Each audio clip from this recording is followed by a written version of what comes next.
Chapter 16 A Gruesome Dance. I rose to resume my journey, and walked many a desert mile. How I longed for a mountain, or even a tall rock, from whose summit I might see across the dismal plain or the dried-up channels to some bordering hope. Yet what could such foresight have availed me? That which is within a man, not that which lies beyond his vision, is the main factor in what is about to befall him.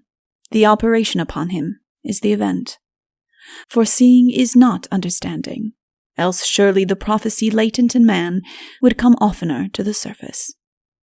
The sun was halfway to the horizon when I saw before me a rugged rocky ascent, but ere I reached it my desire to climb was over, and I longed to lie down. By that time the sun was almost set, and the air had begun to grow dark. At my feet lay a carpet of softest, greenest moss, couch for a king. I threw myself upon it, and weariness at once began to ebb. For the moment my head was down, the third time I heard below me many waters, playing broken airs and ethereal harmonies with the stones of their buried channels. Loveliest chaos of music stuff the harp-aquarian kept sending up to my ears. What might not a handle have done, with that ever-occurring gurgle and bell-like drip, to the mingling and mutually destructive melodies their common refrain?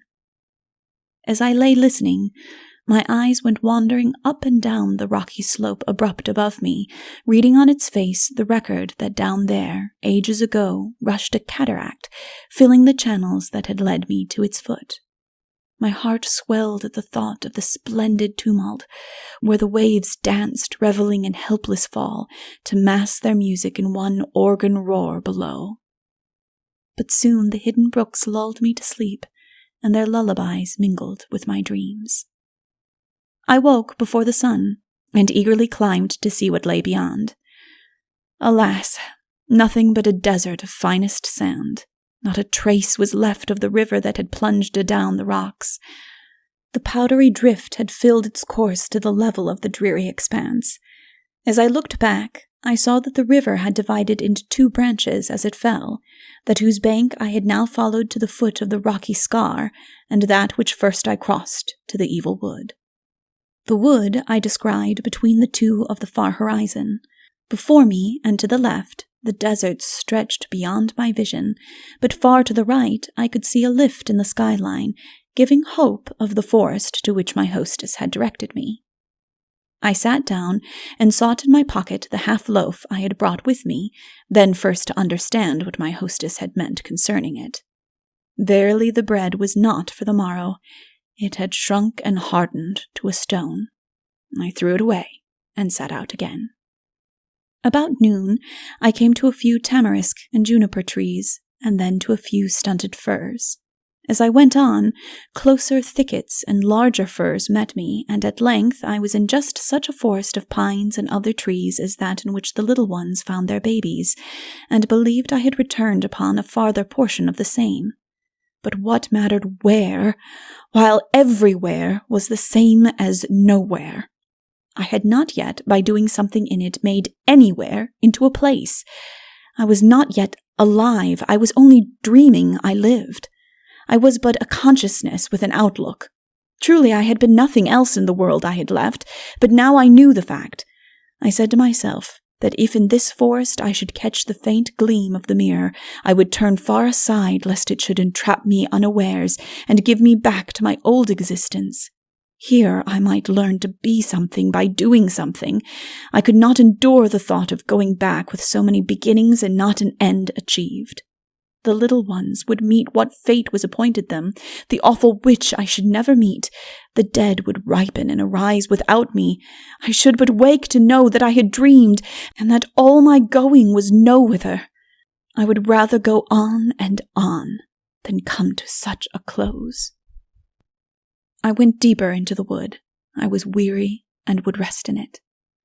The trees were now large and stood in regular, almost geometric fashion with roomy spaces between. There was little undergrowth, and I could see a long way in every direction. The forest was like a great church, solemn and silent and empty, for I met nothing on 2 feet or 4 that day.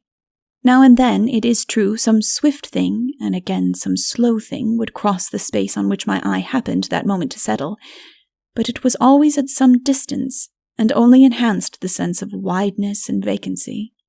I heard a few birds, and saw plenty of butterflies, some of marvelously gorgeous coloring and combinations of color, some of a pure and dazzling whiteness.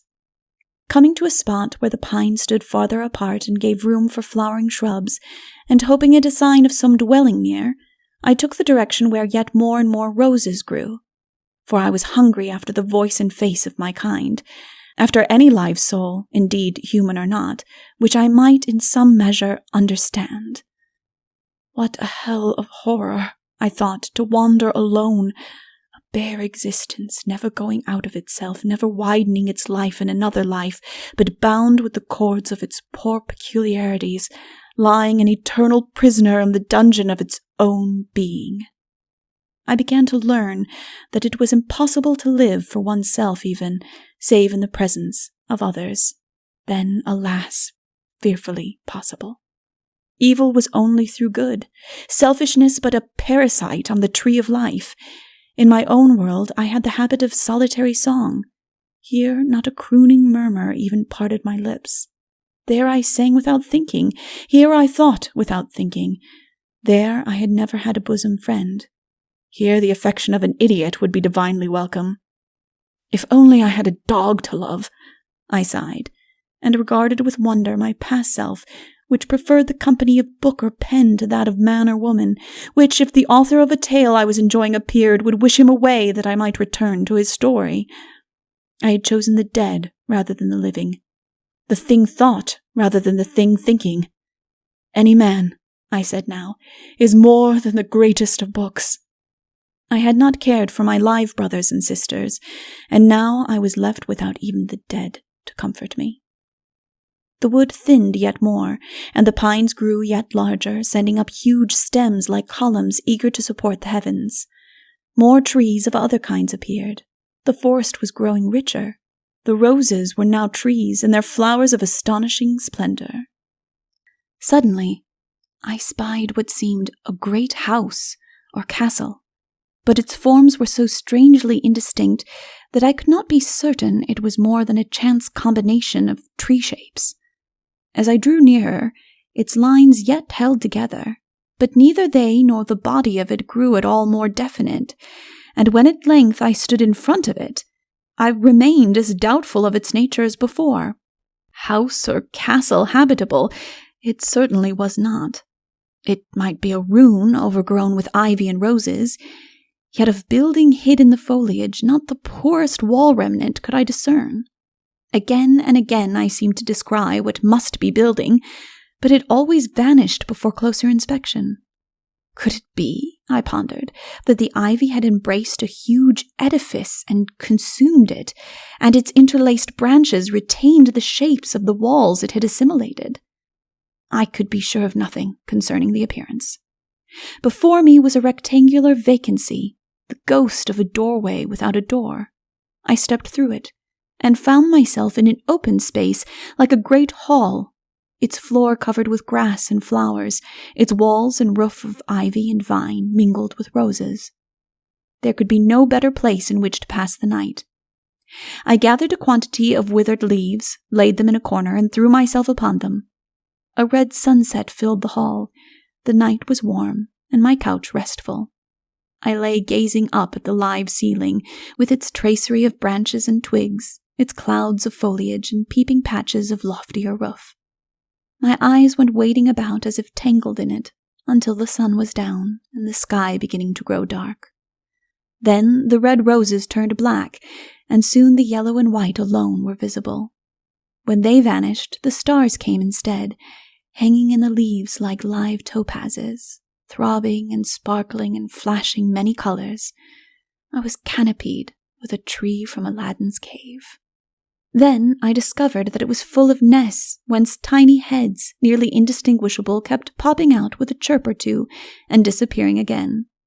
For a while there were rustlings and stirrings and little prayers, but as the darkness grew the small heads became still, and at last every feathered mother had her brood quiet under her wings, the talk in the little beds was over, and God's bird nursery at rest beneath the waves of sleep.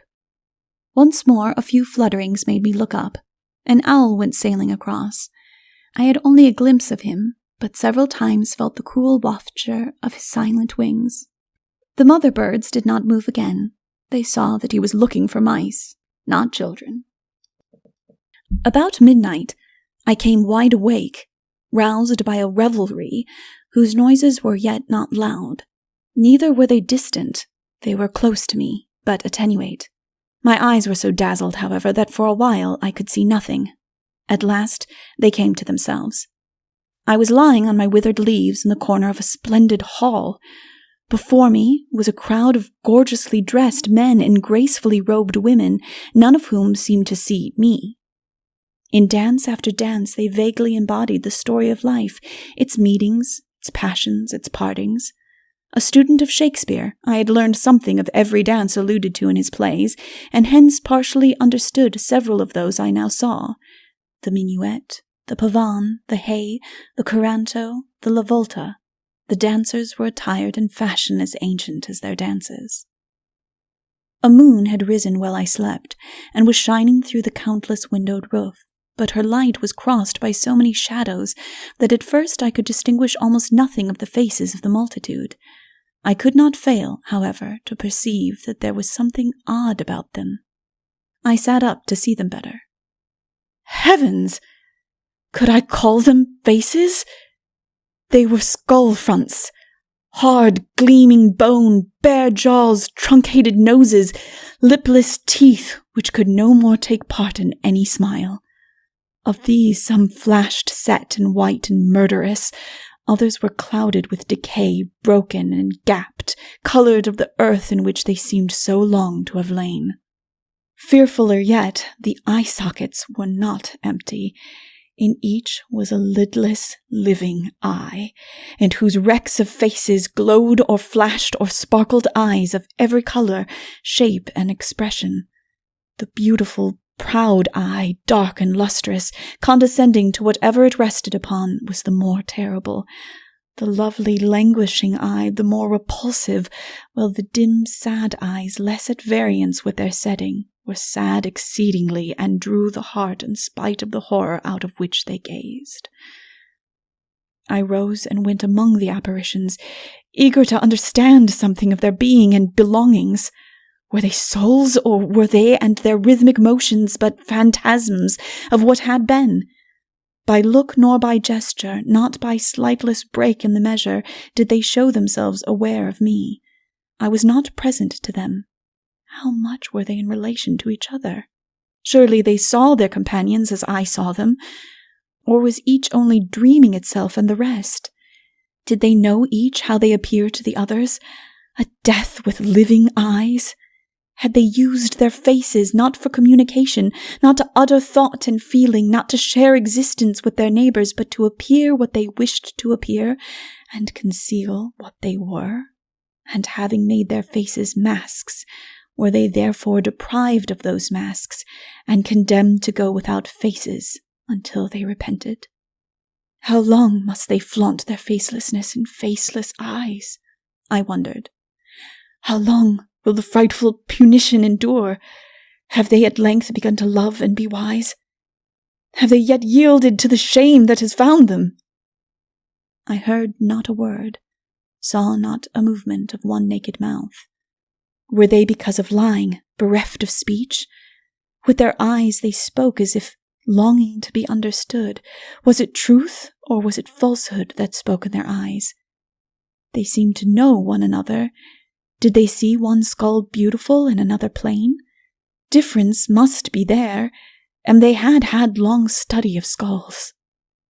My body was to theirs no obstacle. Was I a body, and were they but forms? Or was I but a form, and were they bodies? The moment one of the dancers came close against me, that moment he or she was on the other side of me, and I could tell without seeing whether man or woman had passed through my house. On many of the skulls, the hair held its place, and however dressed, or in itself however beautiful to my eyes, looked frightful on the bones of the forehead and temples. In such case, the outer ear often remained also, and at its tip, the jewel of the ear, as Sidney calls it, would hang, glimmering, gleaming, or sparkling, pearl or opal or diamond, under the night of brown or of raven locks, the sunrise of golden ripples, or the moonshine of pale, interclouded, fluffy cirri, lichenous all on the ivory white or damp yellow naked bone. I looked down and saw the daintily domed instep. I looked up and saw the plump shoulders basing the spring of the round full neck which withered at half height to the fluted shape of a gibbous cranium. The music became wilder, the dance faster and faster. Eyes flared and flashed, jewels twinkled and glittered, casting color and fire on the pallid grins that glowed through the hall, weaving a ghastly rhythmic woof in intricate maze of multitudinous motion, when sudden came a pause, and every eye turned to the same spot. In the doorway stood a woman, perfect in form, in holding and in hue, regarding the company as from the pedestal of a goddess, while the dancers stood like one forbid, frozen to a new death by the vision of a life that killed. "Dead things. I live," said her scornful glance. Then, at once, like leaves in which an instant wind awakes, they turned each to another, and broke afresh into melodious consorted motion, a new expression in their eyes, late solitary, now filled with the interchange of a common triumph. "Thou also," they seemed to say, "wilt soon become weak as we. Thou wilt soon become like unto us." I turned mine again to the woman, and saw upon her side a small, dark shadow. She had seen the change in the dead stare. She looked down. She understood the talking eyes. She pressed both her lovely hands on the shadow, gave a smothered cry, and fled. The birds moved rustling in their nests, and a flash of joy lit up the eyes of the dancers when suddenly a warm wind, growing in strength as it swept through the place, blew out every light. But the low moon yet glimmered on the horizon with sick essay to shine, and a turbid radiance yet gleamed from so many eyes that I saw well enough what followed. As if each shape had been but a snow image, it began to fall to pieces, ruining in the warm wind. In papery flakes the flesh peeled from its bones, dropping like soiled snow from under its garments. These fell fluttering in rags and strips, and the whole white skeleton, emerging from garment and flesh together, stood bare and lank amid the decay that littered the floor. A faint rattling shiver went through the naked company. Pair after pair the lamping eyes went out, and the darkness grew round me with the loneliness. For a moment the leaves were still swept fluttering all one way, then the wind ceased, and the owl floated silent through the silent night. Not for a moment had I been afraid. It is true that whoever would cross the threshold of any world must leave fear behind him, but for myself I could claim no part in its absence. No conscious courage was operant in me. Simply, I was not afraid. I neither knew why I was not afraid, nor wherefore I might have been afraid. I feared not even fear, which of all dangers is the most dangerous. I went out into the wood, at once to resume my journey. Another moon was rising, and I turned my face toward it.